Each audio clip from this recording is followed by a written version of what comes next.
Hello there everyone, and welcome to another edition of Lydia's Crafty Corner with me, Lydia, in my little crafty corner.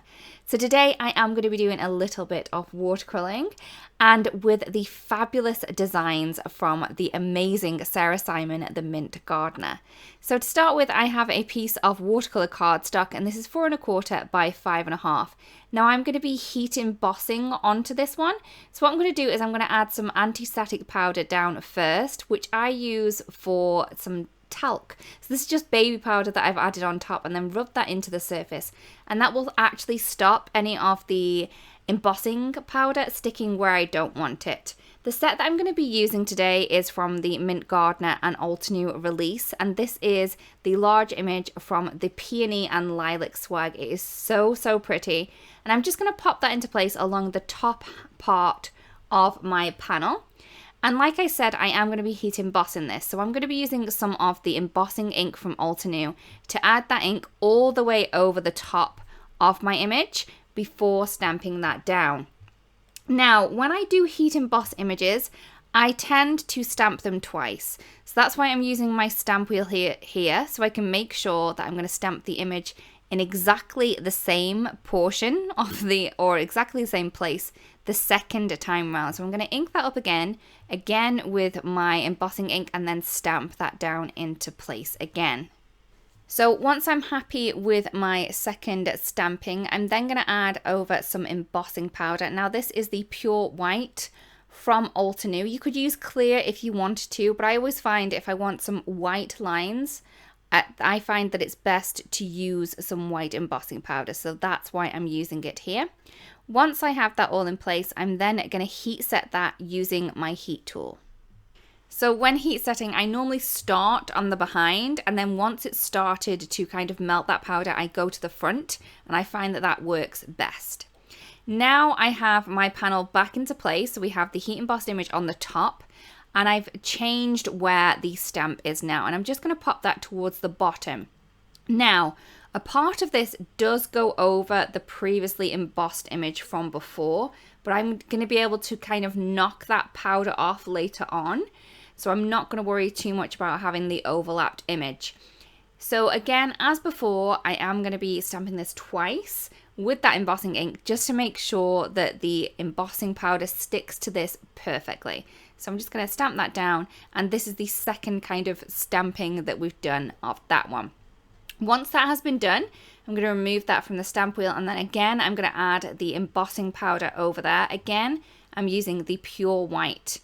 If I have any of that powder in any places that I don't want it to be, I'm just going to take a paintbrush, and I'm just going to get rid of any of the powder that I don't want in the position that it's in before I do heat set.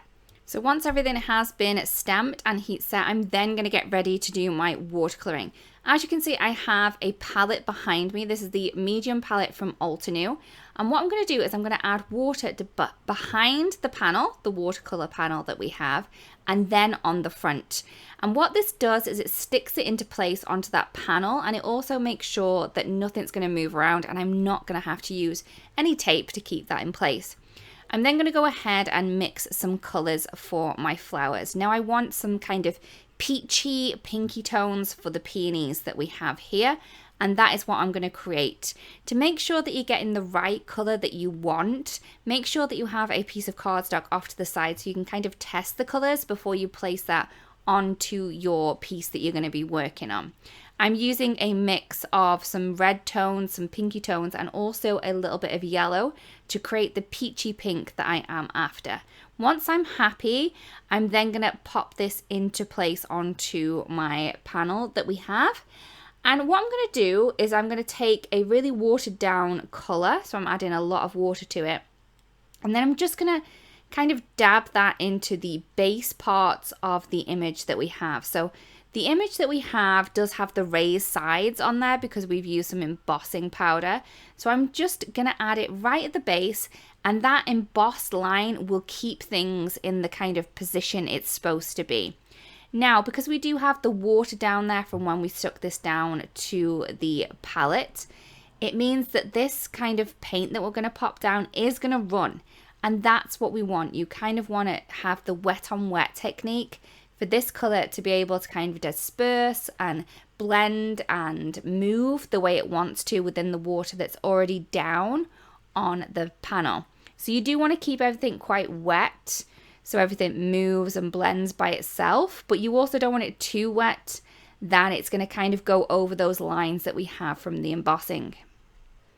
So I'm just going to keep going, adding more of this kind of color to the places where I want it to be darker on the flower.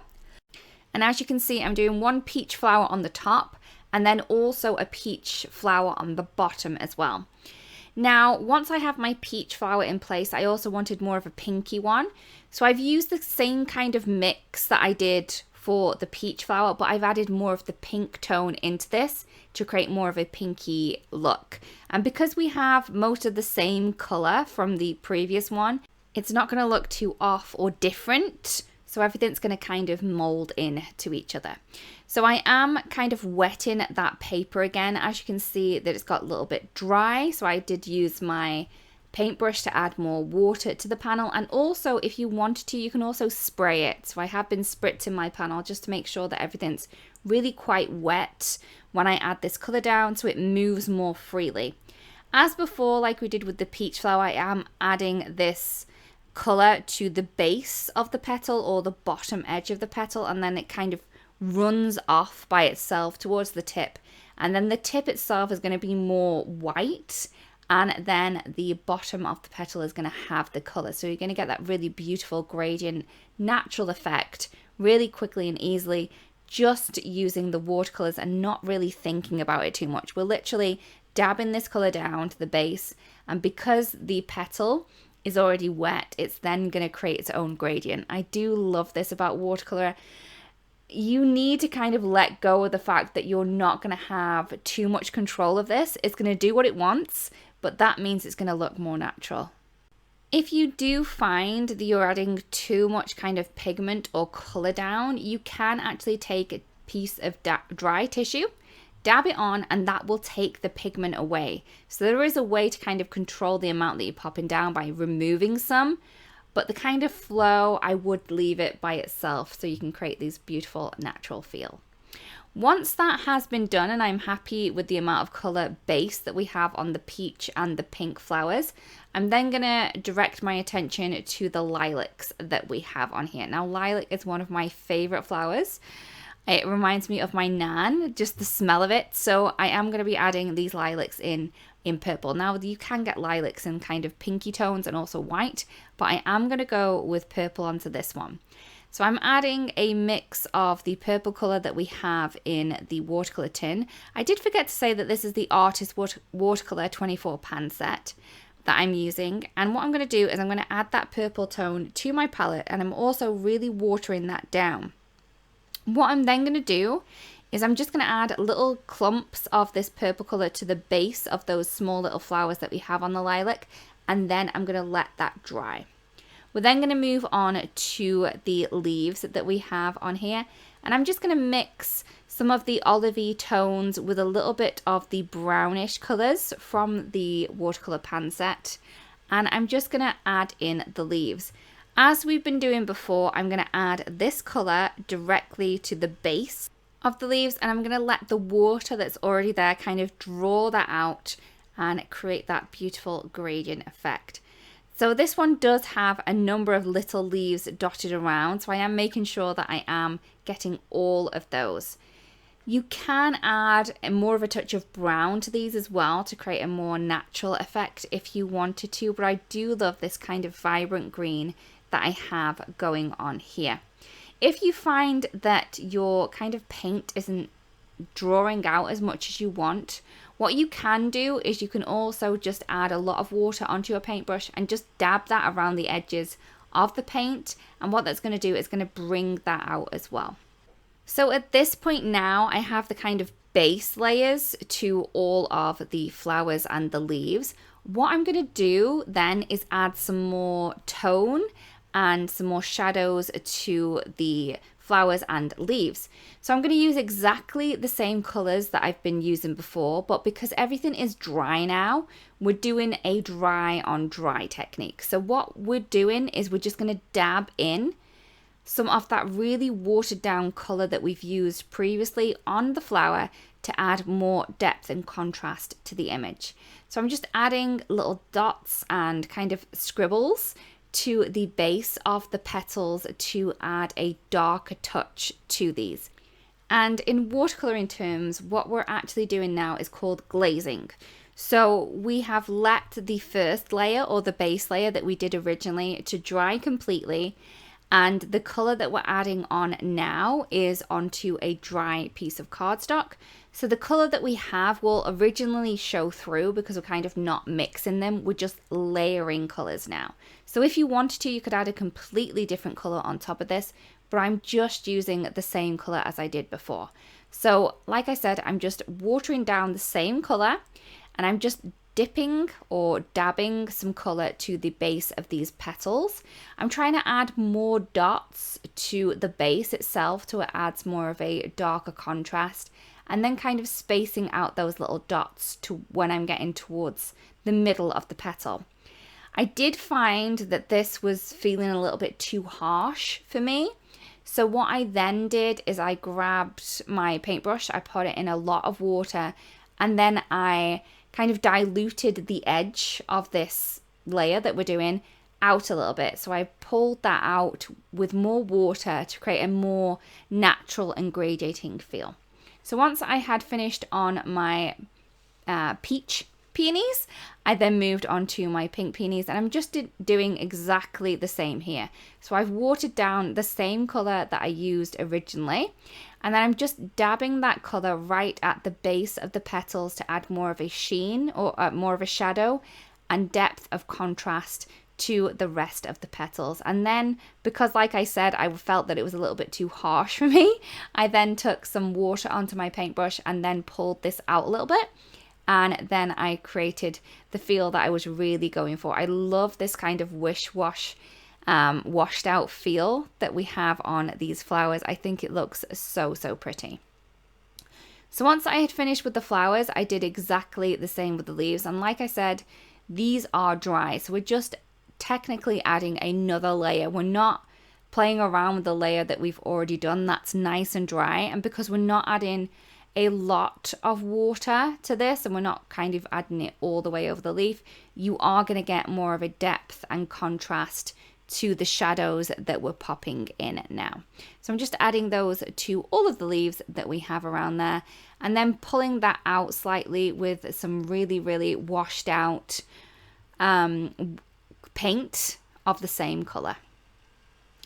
Once that has been done, I'm then going to move on to the lilac, and we're going to add some more of that purple over the purple that we added before. Now, the purple that I added before was really quite dark, so this layer that I'm adding down here, I am going to water that down a lot and then kind of cover in the rest of the image. So this is going to really bulk out that lilac that we have there. I'm then going to add in the flower centers, and I wanted them to be quite green, but not as green as the leaves. So what I've done is I've just added a lot of yellow to this, and then just added in the flower centers there.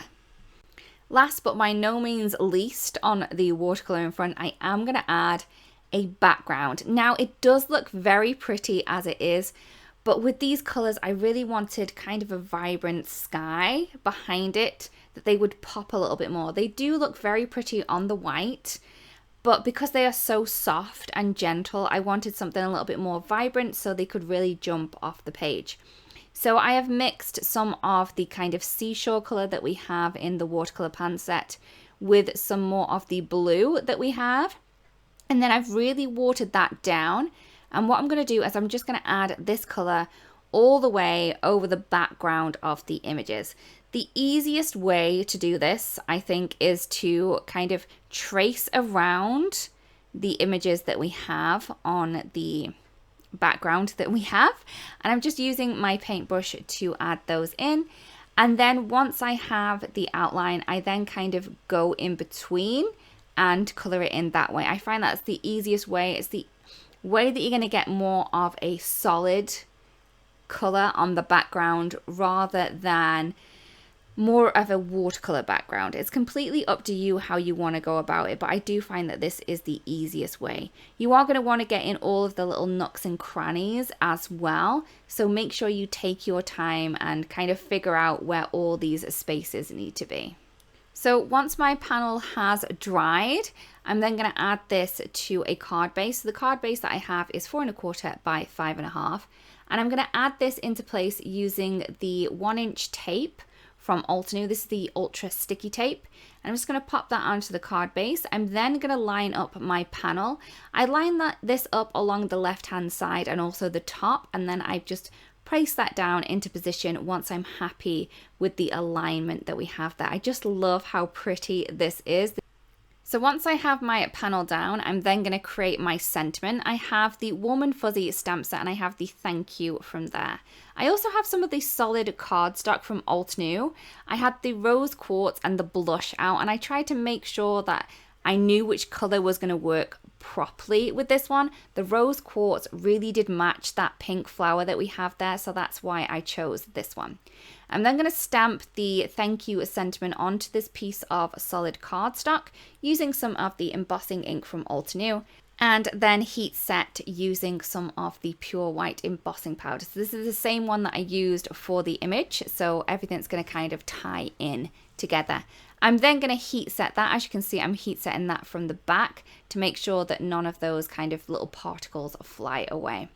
I've then die cut the sentiment using the coordinating die, and I'm just going to add some foam tape to the back so we can pop that into position. I'm going to pop that over the same color of the flower that I have with that cardstock, and I just think that looks so pretty. It doesn't kind of pull away from the image that we have in the background.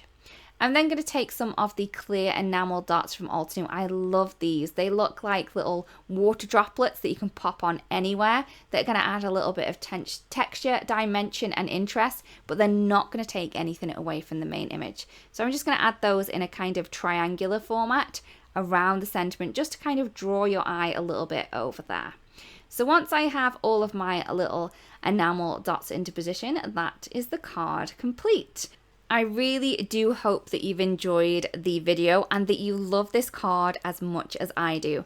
If you do create a card that was inspired by this, it would be great if you do share, because we'd love to see. Thank you so much for watching, everyone, and we'll see you again really, really soon. Bye-bye.